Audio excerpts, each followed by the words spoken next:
Hey, want to see a big board review? Excellent, because I want to make one. Not just on big boards, but a big board review. There's so many boards here I couldn't even fit them in the frame. So today we're going to go through all the dimensions, all the types of boards I've got. Tow board, gun, shortboard, longboard. We'll go through the whole lot. Hopefully it's of some use to you, choosing your boards, or maybe just froth over mine. Either way, welcome to the crew. Let's ride.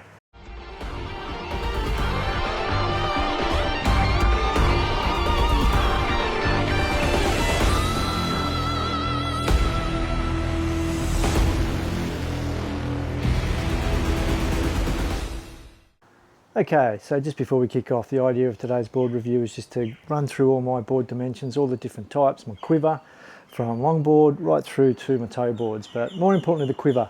If you're trying to choose a board at the moment, it's a rabbit hole. Really hard to choose through all the brands and different variations. So talk about some of my experiences, what I've landed with, and we'll go from there. We'll try and get through these bird noises and the outdoor noises, which is always good. But enjoy the review. Let's start with the first board. Okay, just before we start the board review, I just wanted to mention that at the end of the video, I'm going to do a little Easter egg for you, literally, when you see what it is. I've recently bought a product, first time I've used it in all my years of surfing, and I think it'll be interesting for you to see. So yeah, I'll bring that out at the end of the video. Stick around for it, eh? Alright, first up on the review for the big board review today is the longboard. So that goes in with the big board review, but look, this is the Firewire Crossfire FlexFire. She's a good board. It's good on the small days. You can see she's got the FCS 1 on there. It came with these Dion DMs. They look like a medium fin. They go all right. It's a nice timber look. If I was going to improve anything with this board, it would be I've been trying to get a bigger single fin at the back. So I think that could be raised and do a bit better. So there's the base of it. I've given myself some poor light conditions here for this review, but we'll soldier on. But there's our dimensions on that. It's an 8.6, it's 27 3/4, 2 3/4, and at 55.8 litres, it's almost 56 litres. I think the standout for this, I'm not an expert on longboards, but for me, what I like about this is it's only 2 3/4. So look, that's fairly thin rail for a longboard, and it gives it that little bit light touch when I'm surfing to be able to move it around and throw it up and down. I've got a video on a longboard session I did last week, and I can actually get it up and over the foam balls and things. So she's pretty manoeuvrable. I like the thinness. You know, 27 3/4, obviously a wide board, but it's a long board, so it needs to be lots of volume, and I can walk the plank on this and get right up to the nose and come back again, pivot, turn it. She's a good board. So that's the Firewire Crossfire FlexFlight, and it's a cracking longboard. All right, from the longboard to the first in the main quiver, the shortboard, the Pyzel Gremlin. This Pyzel Gremlin comes in at 6 foot, 20 3/4, 2 5/8, so 36.5 litres, and it's my little pocket rocket. So the Pyzel Gremlin's supposed to be a groveler. It's in that range these days. All the board makers have a range for that, so it's meant to be for 2 foot, slop really. But I've sort of tweaked it for me as far as the board order that I got, but also the fins that I use. And this is my daily driver, and I'm surfing this from groveling, but certainly up to 4 foot, because for me I transferred over from a Firewire El Fuego, which is like a Dominator, and it was a semi-fish. I wanted to come back to a more performance type board as my daily driver, but I needed volume. I'm 55 years old. I've been surfing 45 years, so plenty of experience there. And I've got my fitness up more recently, but still need a bit of volume, don't we? We need a bit of volume for small waves. This has been a good crossover for me because it still gets me into the waves on small days, plenty of volume, but it's a performance board and I can still throw this around. If you've seen any of my videos on the reef breaks and things like that, I'm surfing this board 2 to 4 foot. I do have a quiver, so over 4 foot I'm stepping up to the boards we'll look at in a moment. but as a daily driver, this is a cracker. Recent video you might have seen, I rode a reef break by myself. It was a smallish day, but I rode it with the MR twin fin and a standard John Pyzel medium FCS 2 in the back. So this is an FCS 2 board that I've selected, and it goes well with different. I moved the fins around a little bit to cater to the conditions of the day. So that's the MR twin fin FCS 2. I really like a stabilizer in a twin fin type fish setup. This is not a fish board, but that's the style of board I'm going for. I had a small stabilizer with bigger fins before the MRs came out 20-25 years ago. I was surfing a twin fin style board, very small stabilizer. I'll chuck a small stabilizer back on this for daily driving at the moment. I also use the Shane Horan's fin in this board. Check out my other videos on that, especially the sections where I show the board and the fins and that type of thing. The urban surf video that I did the same. So the Shane Horan fins are in that. I should do a full review on that separately because they're really interesting fins. But here's the FCS 2s, chucking in some different ranges there. I can put a standard thruster in. I like to muck around my fins and try different things, especially on the daily driver. Whoop, there's one board falling. Square tail, double concave, through the single concave up the middle there. Boxy type rails, being a groveler, but sharp enough down in the tail area here to get me onto some good performance riding. The other thing you'll notice straight away, if you haven't already, in my Quiver is that I'm running full deck grip. I'm a bit sick of wax. I've got wax on the Longboard, I've got wax on some other boards, but for my main Quiver, my 6 foot, my 6.6 and my 7 foot, as you'll see, I run full deck grip on all of them. When I go surfing, I don't have time to muck around, wax combing, putting wax on. I like to get my board out, suit up and go. Full deck grip gives me that. Pros and cons with the deck grip, you obviously arguably have a little bit more thickness underfoot. You do with wax as well, so I'm not too sure how much of that's real. But some people like the stickiness of wax as well a bit more. I have no problem surfing full deck grip on performance boards for whatever, 20, 30 years plus. It's probably been over 20 years since I had wax on my main boards. So I don't have any problems with the grip itself. Yeah, give it some thought. I'm sick of wax. So that's the Pyzel Gremlin. It's a really good daily driver for me. It's a real crossover between, you know, a more volume, you know, slightly wider, slightly thicker style board, but it gives me a performance ride and does a lot of waves for me, a lot of surfs, as you'll see on my channel. So that's the Pyzel Gremlin. So next board to review in the Quiver is my step up from the daily driver, and it's my 6.6 Byrne. It is based on their Spartan model, which, you know, they've got their range like everyone else. I want to give a shout out to Byrne here. Phil Byrne shaped my boards, custom made boards, 25, 30 years ago, and I've had them kind of ever since for my main boards. I got these 3-4 years ago. I got the 6.6 and the 7 footer as part of my 3-board Quiver. I was replacing a 6.6 and a 7 footer, and the process was awesome. Phil Byrne did a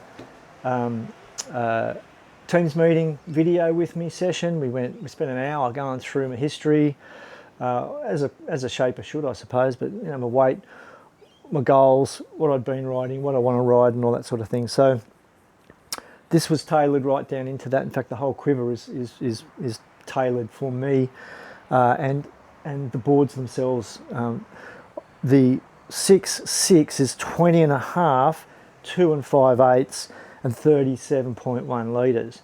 Now, it's worth noting that the differences in some of those measurements between my Shortboard, the Pyzel Gremlin, and the 6.6 is very, very minor, if any. So my small board, the Pyzel Gremlin's 20 3/4 wide. So this is a step up, slightly narrower at 20 and a half, okay? But they're both 2 5/8 thick. So for me, you know, that's just over 2 1/2. gives me that little bit more volume in both, but it keeps them the same as well. So you're not going from board to board, day in, day out, swapping around with having too much change in your dimensions. You want minor changes, if any, across some of those dimensions. So my shortboard goes from 6 foot to 20 3/4, and then the same thickness from a 6'6" step up, and I go slightly narrower at 20 1/2, but I maintain the same thickness. So this 6'6", 37 litres, so I'm getting the literage out of the length. I surf this in as soon as the surf gets over 4 foot, so once I'm into 5 foot, 6 foot, up to 8 foot, I can ride this really comfortably. It's a step-up style board. Again, you've got, you know, a less aggressive double concave into what is fairly aggressive single concave right through the board. This gives me a really solid board in solid waves, which is what I want. You know, again, full deck grip. And if I didn't mention it before, I want to mention briefly, I custom my leg ropes as best I can to the board. So I don't swap leg ropes across boards. I have a short, thin leg rope on my shortboard groveler. I move up to a medium style leg rope, FCS, in both of those for this step up. And again, when I pull up and go for a surf, especially if it's pumping, I don't be mucking around with leg ropes. I pull the board out, just got a leg rope, deck grip's done, I can go. So that's how I roll. That's the 6'6" Byrne. Now I should mention briefly the fins I run are H4s, FCS2. I've got the quad in that as well, and they are a sharp, fast, stable fin. The H4 is a really, really solid fin, fairly stiff, but they really consistent, reliable fin, and sometimes I'll swap them across onto other boards when I just feel like I need that stability and consistency and trust. So the H4s, sometimes I'll chuck the quad in if it's really hollow, but as a thruster, that goes really well. So that's the Byrne 6'6". Okay, next in the board review is my step up. Is that such a thing? I don't know. It's my 7-foot Byrne. Again, this is based off their main range, but tailored to me through that session that I talked about. It is 20 5/8, so it's just over 20 1/2. So we've gone slightly wider, and at 2 3/4, we've gone just a little bit thicker as well. Again, you don't want crazy changes in those dimensions, but as a gun, especially a 7-foot big wave board, I personally like that extra length and a little bit of extra foam. So those dimensions give me that, but there's very minor changes to my other shortboards. So I run the FCS. I've got the 5-box setup, fin box setups on the first 2 boards, the Pyzel and the 6'6". Standard thruster on this one. I won't be mucking around with quads and that sort of thing on a big wave board. Thruster all the time. Sometimes I'll put the H4s in, but these FCS2 accelerators are pretty good as well. They're a very stock standard type fin, reliable, with the air core flex tips. So I like them, they go well. Fairly standard kind of double concave, but subtle on this one. A more pronounced single concave through the rest of the board. You know, it's a dedicated big wave board. It's not getting ridden for anything else. And I mentioned the full deck grip before with my quiver, my main quiver, but also dedicated. This is a 7-foot big wave leg rope. Ocean and Earth do a 1XT range. I like that range for the bigger leg ropes. So that's a dedicated big wave leg rope for this board. You know, all of your contact points have got to be strong on your, as soon as you get into critical waves, dangerous situations.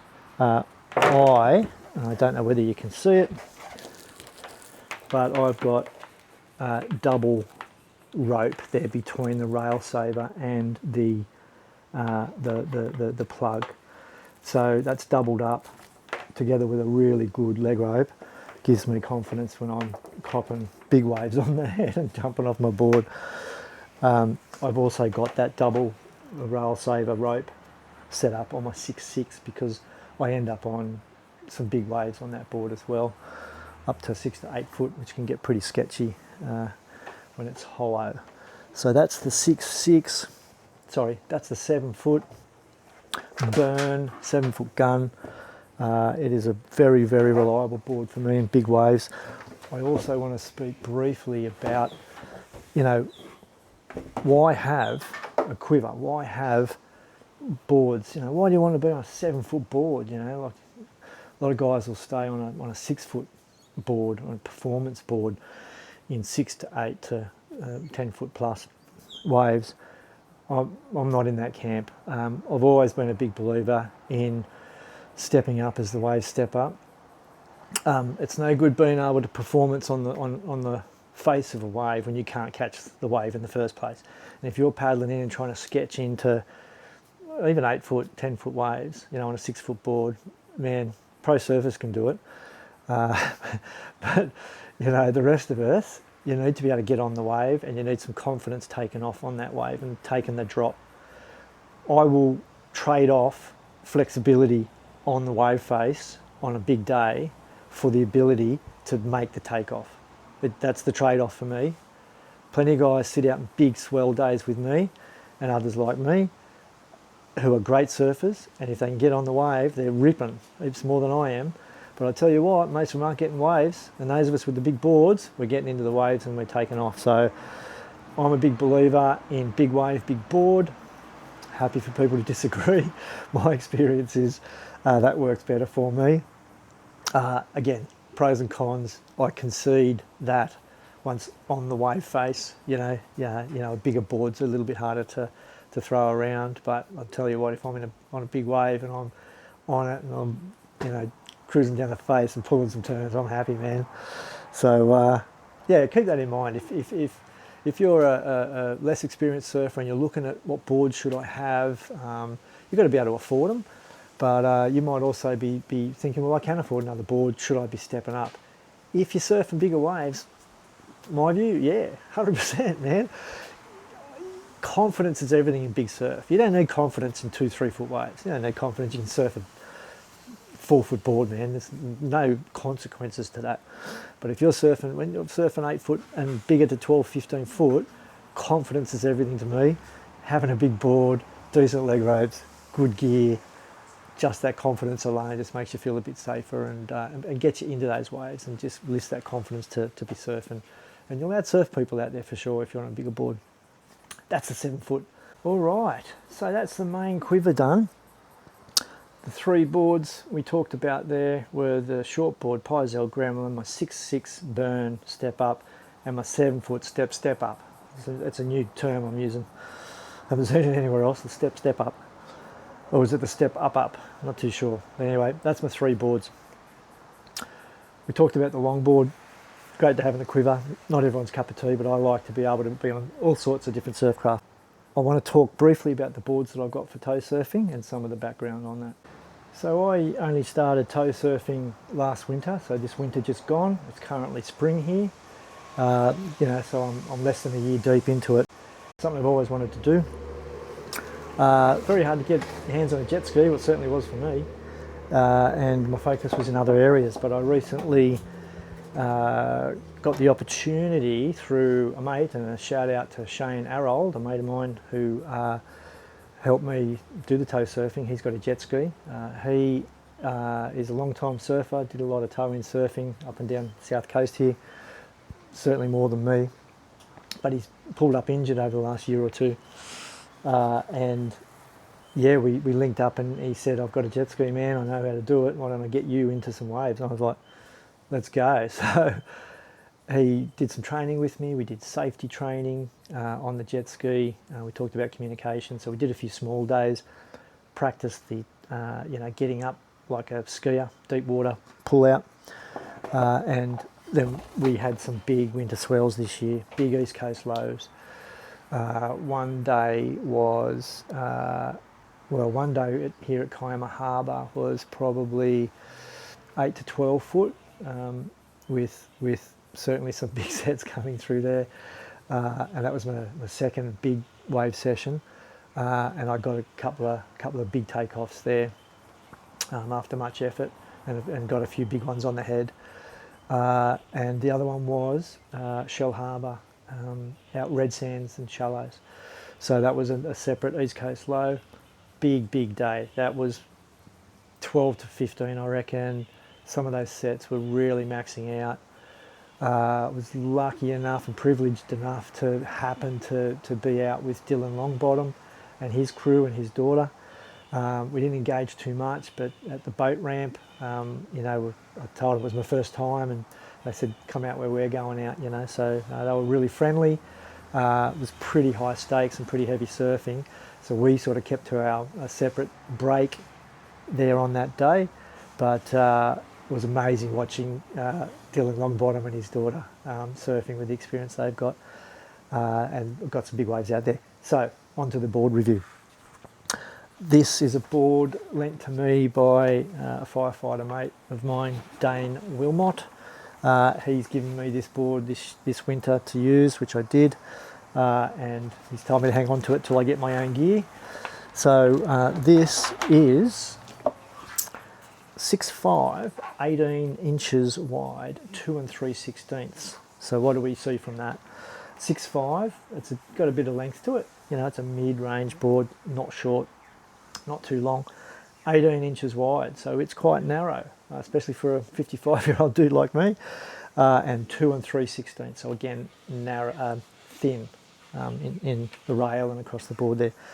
So you've got quite a little pencil kind of going on here, and the other notice, which makes sense for tow surfing, you don't need to paddle in, you're not trying to take off, you need manoeuvrability on the wave, and this gave me that's for sure. Having said that, the noticeable difference between this and any other board that certainly I've got, probably you've got, and that's the weight. Now, I didn't weigh this, maybe I should weigh it and put the weight in the description. But this is noticeably heavier underarm.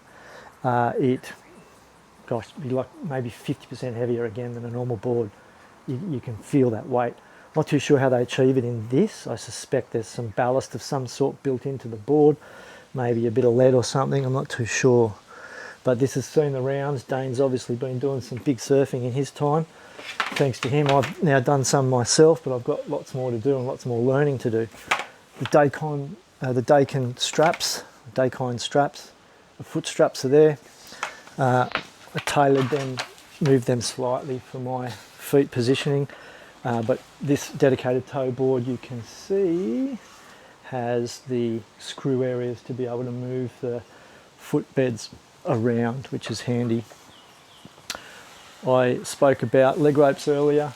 I have put a double rope on this one as well, but more interest, perhaps more importantly, it's a dedicated big wave leg rope. Okay, so if you can see there's a pin, and if I pull that pin, the leg rope foot comes off at the leg point, so at the Velcro comes off and jettisons the board and the strap, the rope. So if you're in a sketchy situation, your board's tombstoning, you can't get the board in, your jet ski pilot's coming in to pick you up, you don't have time to stuff around with your board, right? So that's an example of when you would jettison your board, jump on the ski and get out of there. You can always go back, get your sensors together, go back and pick the board up. If you're in a deep water break anyway, your board's going to be fine.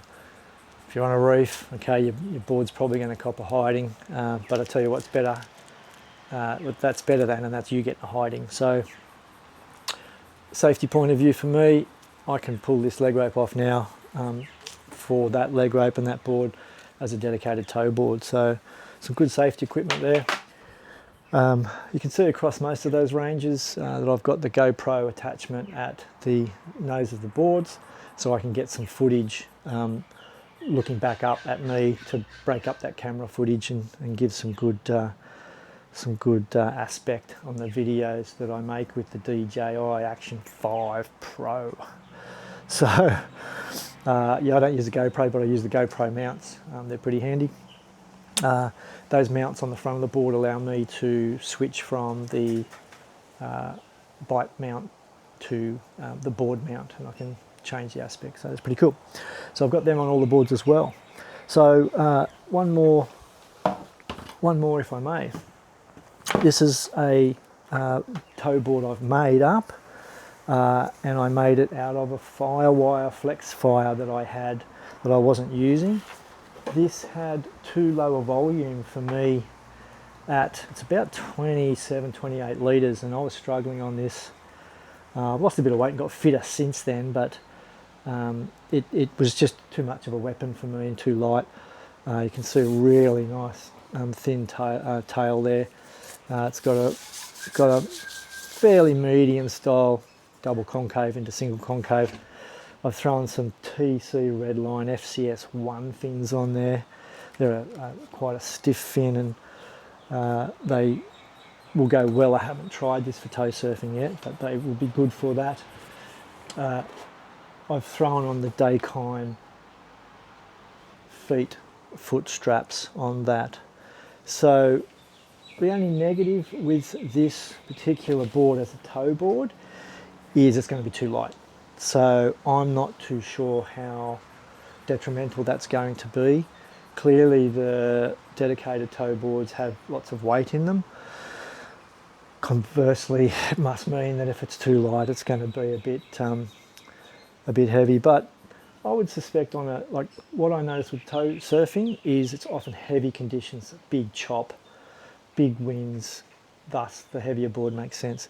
So this light one would be a nice little surgical knife, I reckon, on the clean days when you might get some bigger surf, maybe 8 to 10 foot rather than 10 to 15 foot, and that might go all right if the weight's not going to be an issue that day. So that is technically my tow board, yet to be tested.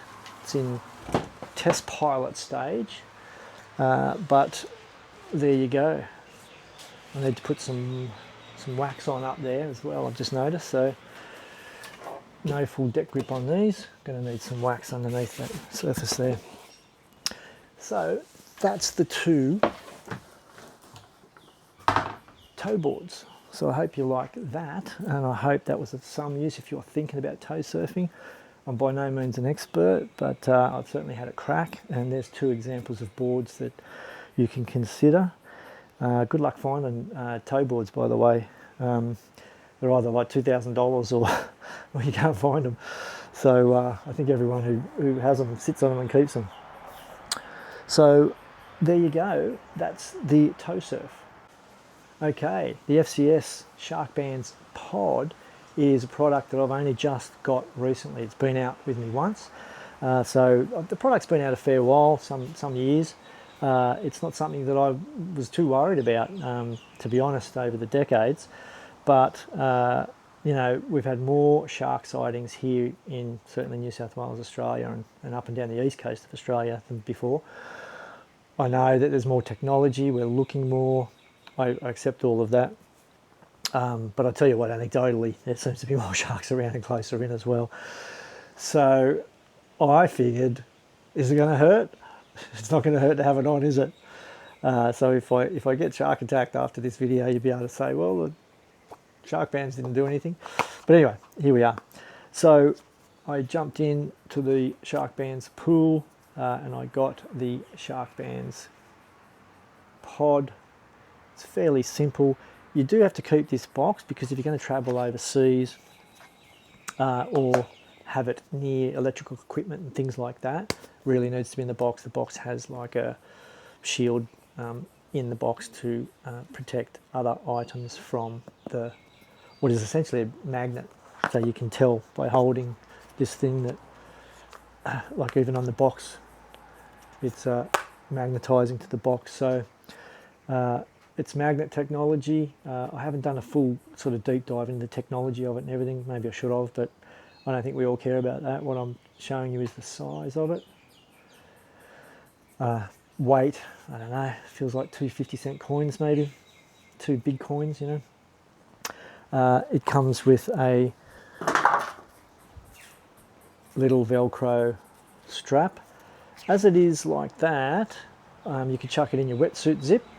You can chuck it in your board shorts pocket. At this stage, I think I'm going to go into the Velcro and around the leg rope point. I think that's going to be enough for me. I'd probably want it dangling down under the board rather than up on top of the board. I can't see what use it is being up at my hip. I'm thinking the feet. That's probably where you want it. And certainly your legs when you're laying down. So FCS, Sharkbanz POD. I said at the end of the video there'd be a little Easter egg, and there you go, it literally was an Easter egg. So I hope that's helpful just by size, weight, and just seeing an average surfer like me. I've got no promotions, no sponsorship or anything for any of the stuff I do, but I'm going to give that a go. As I say, I've worn it once, didn't even know it was on the leg rope. Was I safer? I don't know, I hope so. Sharkbanz POD, pretty cool. All right, that finishes the board review. That's a pretty big session. Hopefully it won't be too long. We had birds chirping in the background and the lighting wasn't great here, but there you go. That's all my boards from Shortboards, Quiver, Longboard and tow boards. Hopefully just talking about dimensions, talking about uses for different size waves and things like that just may help you dial in. Picking out your new surfboards can be such a rabbit hole and so difficult. There's a lot of experience around, so feel free to reach out to me or comment on this video. If you want some advice or at least my thoughts on stuff. As I say, I've been surfing 45 years. I've had many boards and learned a lot over that time. So as you can see, I pack a quiver. I've had a quiver since I was 25. I hope that helps you guys somewhat. Hope you like the Easter egg at the end. And I appreciate you watching. So check out the next video and I'll see you on the next one. Welcome to the crew. Let's ride.